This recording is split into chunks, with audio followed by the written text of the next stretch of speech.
Welcome to our podcast, where we cover unique and interesting stories for you.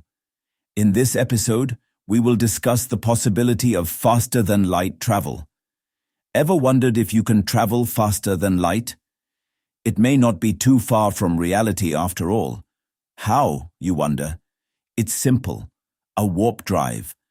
Scientists have historically discouraged others from taking the idea of warp drives too seriously, but a new study suggests that traveling faster than light may be possible by taking advantage of a loophole in general relativity, which refers to laws of gravitation posited by Albert Einstein. Basic laws of physics make warp drives impossible, which is why its common depiction has remained restricted to science fiction films and series. A warp drive is a fairly simple concept. In space, everything falls secondary to the speed of light, and nothing can flourish over it except space-time.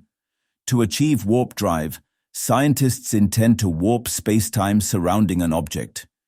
Essentially, to be able to travel faster than light, one needs to spiral the object into a contraption of negative energy. Due to this, space and time behind the ship would expand, while space and time ahead of the object would be compressed.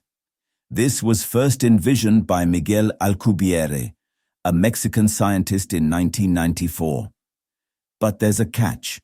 Laws of physics don't make room for negative energy. Even then, it is not entirely impossible to conjure negative energy. Scientists believe that to achieve this, energy would need to be borrowed from a vacuum. In theory, this would open the gateway for negative mass and negative gravity, essentially the opposite of what we experience in our lives. Even then, the idea of successful warp drives remains fixated in theory. Many continue to believe that warp drives may never be physically possible. This, however, is no longer correct. Alexei Bobrik, an astrophysicist at Lund University, told ZME Science. Currently, a group of researchers in Sweden are working to make warp drives a reality. How, you say? By simply not requiring negative energy and basing the science behind it, physical principles known to humanity today. Thanks for tuning in. If you enjoyed this episode, be sure to subscribe and share your thoughts in the comments. Stay connected for more exciting discussions and updates in our next podcast.